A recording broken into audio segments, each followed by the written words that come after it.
Hello and welcome back to Step by Step Study. So, this is part 4 of your chapter number 10, that is Reaching the Age of Adolescence, and I am Swati. And let's take the question answers that are most important, and जो भी chapter का सार है वो हम इन question answer में करेंगे, right? So let's get started. हमने पढ़ा था लास्ट टाइम में कि रिप्रोडक्टिव हेल्थ के बारे में, कि जब भी रिप्रोडक्टिव हेल्थ को मेंटेन करना होता है तो एडोलेसेंस में जब भी वो बड़े होते हैं तो उनको क्या क्या चीज़ें देखनी होती है. For example, to keep oneself healthy, पहला तो उनको एक प्रॉपर डाइट लेनी होती है, that is your balance diet. Then they should observe a personal hygiene and cleanliness. They should do physical exercises. So nutritional needs अगर बात करें हम एडोलेसेंट्स की, तो हमने पढ़ा था कि उनको carbohydrates, fats, proteins, minerals, vitamins, roughage and sufficient amount of water they should take. Carbohydrates जो है वो 60% होना चाहिए. फैट्स हमें जो अपना डाइट है उसमें 15% रखना चाहिए, एंड प्रोटीन जो होता है 25%. देन हमने पढ़ा था कि जो हमारे सीरियल्स और ग्रेन्स हैं उनमें होता है आपका कार्बोहाइड्रेट्स, विटामिन्स, रफेज. पल्सेस कौन कौन सी होती है हमारे पास? पल्सेस सच एज चिकपीस को हम वाइट चना भी बोलते हैं, मूंग, ठीक है, ब्लैक दाल, ब्लैक ग्राम. ये एक good source of carbohydrate, proteins, vitamins and minerals होते हैं.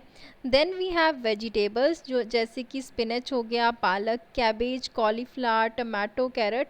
They are good source of vitamins and minerals. Carrot और टमाटो जो हैं आपके, they are rich in vitamin A. और स्पिनच की अगर बात करें, पालक में सबसे ज़्यादा क्या पाया जाता है, तो it is rich in iron. Then we have egg, meat and fish. Egg, meat और फिश में आपको क्या मिलता है? They are rich in proteins. Milk और मिल्क प्रोडक्ट्स में आपके फैट कंटेन करते हैं, ये कैल्शियम और फॉस्फोरस भी होता है. So the people who need lesser fat should consume skimmed या फिर tone milk. Then let's come to personal hygiene. तो पर्सनल हाइजीन जो होती है आपके, किस तरीके से रखनी होती है, यू नो कि हमारी बॉडी को जो to keep one's own body clean by taking proper bath. Personal hygiene को हम मेंटेन कैसे करते हैं? सबसे पहला, एक प्रॉपर बाथ लेके, by wearing clean clothes, eating clean protected food after washing hands. And हम अपने घर को क्लीन रख के हम अपने जो पर्सनल हाइजीन है उसको मेंटेन कर सकते हैं. सो हमें कुछ सजेशन फॉलो करने चाहिए to maintain a personal hygiene. सबसे पहली चीज़ क्या, कुछ सजेशन, जैसे कि हमें अपनी बॉडी को क्लीन रखना चाहिए bye taking proper bath. And ये बात प्रॉपर लेना एडोलेसेंट्स में नेसेसरी क्यों है? बिकॉज एडोलेसेंस में जो होता है आपकी जो एक्टिविटी होती है स्वेट ग्लैंड्स की, वो इंक्रीज़ कर जाती है, जिसकी वजह से ज़्यादा पसीना आएगा. तो बहुत सारे माइक्रो ऑर्गेनिजम्स हो गए, डस्ट हो गए, जो भी आसपास की सराउंडिंग्स में है वो उस स्वेट पे चिपकेंगे. तो उसकी वजह से क्या होगा, आपको स्किन डिजीज़ होंगी due to bacterial infections. Then जो लड़कियां होती हैं, गर्ल्स होती हैं आपके एडोलेसेंस में, उनको भी बहुत ज़्यादा कॉन्शियस होना हो चाहिए अबाउट देयर पर्सनल हाइजीन. जैसे कि क्यों? बिकॉज इस टाइम पे मेंस्ट्रुअल साइकिल जो होती है वो स्टार्ट हो जाती है.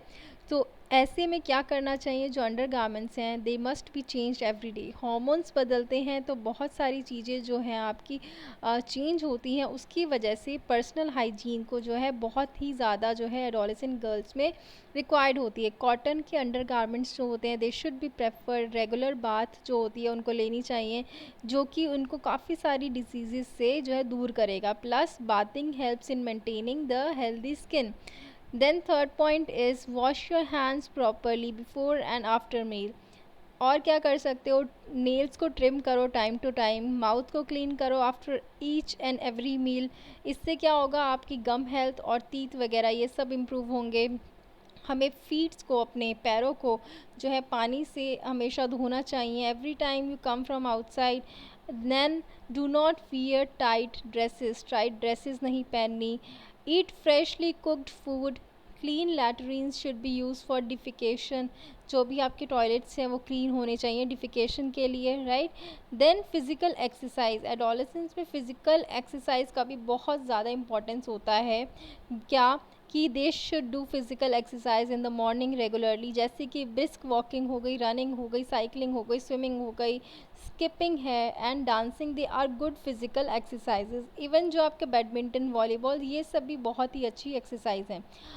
से नो टू ड्रग्स। एक बच्चा जब एडोलेसेंस एज में होता है तो उस टाइम में बहुत सारे चेंजेस होते हैं जो फिज़िकली और मेंटली अकर कर रहे होते हैं। इस टाइम में क्या होता है, बच्चा बहुत कंफ्यूज रहता है, कई बार इनसिक्योर रहता है, स्ट्रेस के कारण, बहुत ज़्यादा इमोशनल प्रेशर के कारण भी कई बार बच्चा स्ट्रेस में रहता है। कई चीज़ें ऐसी होती है, पीयर प्रेशर हो गया या फिर आपस के लोग जो हैं उसको छेड़ रहे होते हैं या कुछ कह रहे होते हैं, तो आधी चीज़ें वो मन में दबा जाता है। तो इस प्रेशर में कई बार ये जो प्रेशर होता है प्लस परफॉर्मेंस प्रेशर होता है आपका कि फ़र्स्ट आना है या उसका बच्चा फ़र्स्ट आ गया, इसका लड़की फ़र्स्ट आ गई, तो वो जो प्रेशर होता है एक एडोलेसेंस एज में, तो उस टाइम में बच्चा जो है भटकने के इतने चांसेस होते हैं उसके कि वो जो ड्रग्स है वो उसकी तरफ भी खींचा चला जाता है। तो आपको ये भी देखना है कि हमारा जो बच्चा है वो ड्रग्स की तरफ ना जाए या फिर हम एज एडोलेसेंट हम भी ड्रग्स का सेवन जो है वो ना करें, राइट। सो देन तीसरा क्या है कि हमें जो भी अल्कोहल है, ये सब जो है जो शॉर्ट टर्म हैप्पीनेस आपको देते हैं उनसे दूर रहना है। प्लस अच्छा जो ड्रिंकिंग वाटर है, एक फ्रेश ड्रिंकिंग वाटर हमें लेना है। दूसरा, एड कॉजिंग जो वायरस है दैट इज़ HIV, उससे भी हमें दूर रहना है। बिकॉज एज ऐसी है आपकी कि इस टाइम में जो आप वायरस है, इस टाइप का वायरस लेने के भी बहुत ज़्यादा चांसेस होते हैं।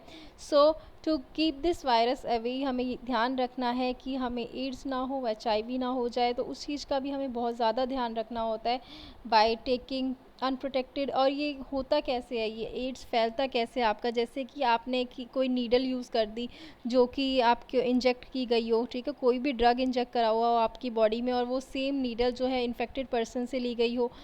दूसरा, मदर से बेबी में भी एड्स जा सकता है। तीसरा, अगर आपने अनप्रोटेक्टेड सेक्सुअल कांटेक्ट किया है विद इन्फेक्टेड पर्सन तो भी आपको एड्स होने के चांसेस पूरे रहते हैं।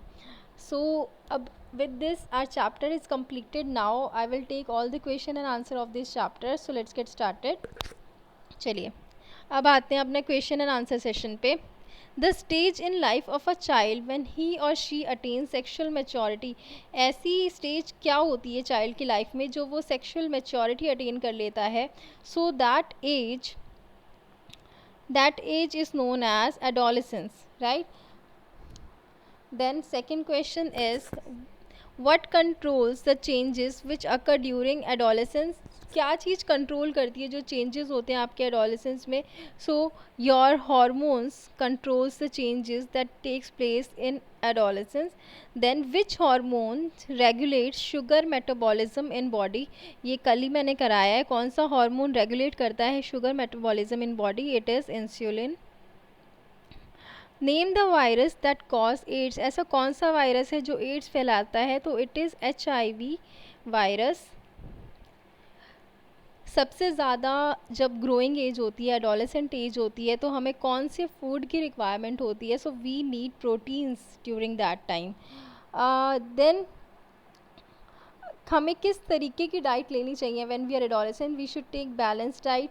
देन आई क्वेश्चन है which virus destroys the natural defence mechanism of the body. ऐसा कौन सा वायरस है जो बॉडी के नेचुरल डिफेंस मैकेनिज्म को डिस्ट्रॉय करता है, तो it is HIV। Then the increase activity of which gland में लीड टू स्किन इन्फेक्शन और पिंपल। ऐसा कौन सी ग्लैंड की एक्टिविटी है जो अगर ज़्यादा इंक्रीज़ कर जाए तो it can lead to skin infection. तो जब भी आपकी स्वेट ग्लैंड की एक्टिविटी इंक्रीज़ कर जाती है तो you are more prone to infections, right. चलिए अब MCQs हैं आपके। Most adolescents gain their maximum height around the age of. जितने भी maximum most of the adolescents हैं वो अपनी मैक्सिमम हाइट कब तक, कौन सी एज तक जो है वो अटेन कर लेते हैं। सो 18 से 19 ईयर्स में जो आपके एडोलेसेंट्स हैं वो ये जो है आपकी मैक्सिमम हाइट है वो अटेन कर लेते हैं। At puberty the testis in boys begin to produce. जो आपकी प्यूबर्टी है तो टेस्टिस जो बॉयज़ में प्रेजेंट होता है वो क्या प्रोड्यूस करता है, sperms. Then release of an egg from ovary. Release of an egg from an ovary क्या बोलते हैं उसको, ovulation. Reproductive age of women starts. कब होती है रिप्रोडक्टिव एज ऑफ वुमेन की start, during when their menstruation starts. Menstrual cycle that is called periods जब start हो जाते हैं तो रिप्रोडक्टिव एज वुमेन की स्टार्ट हो जाती है। Stage between childhood and adulthood. So adolescence वो स्टेज है आपके चाइल्डहुड और एडल्टहुड के बीच की। मिल्क सिक्रीटिंग ग्लैंड्स कौन से होते हैं आपके? पिट्यूटरी ग्लैंड्स वो होते हैं जो होते हैं आपके मिल्क सिक्रीटिंग ग्लैंड्स। ऑलराइट, सो कुछ क्वेश्चंस मैं अपनी तरफ से भी आपको करा देती हूँ। थायरॉक्सिन, एड्रेलिन, इंसुलिन और टेस्टोस्टेरॉन, इसमें ऑड वन आउट अगर आपको चूज़ करना पड़े तो आप कौन सा करोगे? थायरॉक्सिन, एड्रेलिन, इंसुलिन या testosterone? So testosterone is your odd one out, बाकी सारे हार्मोन्स हैं, right. Then adrenal gland, testis, pancreas और थायराइड ग्लैंड। टेस्टिस जो है आपका it is odd one out, बाकी सारे ग्लैंड्स हैं। Then menstruation, uterus, blood vessels, urethra और वेजाइना। यूरिथा जो है आपका odd one out, sorry blood vessel जो है आपका एक अदर वो है आपका odd one out because others are parts of female. Then बाकी आपसे पूछा जा सकता है इसमें कि आपके सेकेंडरी सेक्सुअल कैरेक्टरिस्टिक्स कौन से होते हैं, ओव्यूलेशन क्या होती है, थायराइड और पैराथायराइड ग्लैंड्स क्या होते हैं, हार्मोन्स और रिप्रोडक्टिव हेल्थ। तो ये सारा मैंने आपको पार्ट जो है ऑलरेडी कवर करा दिया है। देन आपसे और पूछा जा सकता है the male sex hormone that is secreted by testis. Male sex hormone जो आपके टेस्टिस से सिक्रीट होता है उसको क्या बोलते हो आप? It is known as testosterone. अगर आपका कौन सा कॉम्बिनेशन है सेक्स क्रोमोसोम का जो आपका फीमेल पैदा होगी या फिर एक फीमेल गर्ल पैदा होगी वो डिसाइड करता है। So X X is a combination of the sex hormone that determines that the foetus और the coming baby is female. Then adolescence जो होती है it usually starts at the from the age of, कब से कब तक start होती है? 11 साल में आपकी एडोलेसेंस स्टार्ट हो जाती है और 18 से 19 साल तक जो है ये लास्ट करती है। ऑलराइट, सो जो भी चेंजेस हमारी बॉडी में अकर होते हैं ड्यूरिंग एडोलेसेंस ये किसके द्वारा कंट्रोल होते हैं? They are controlled by hormones.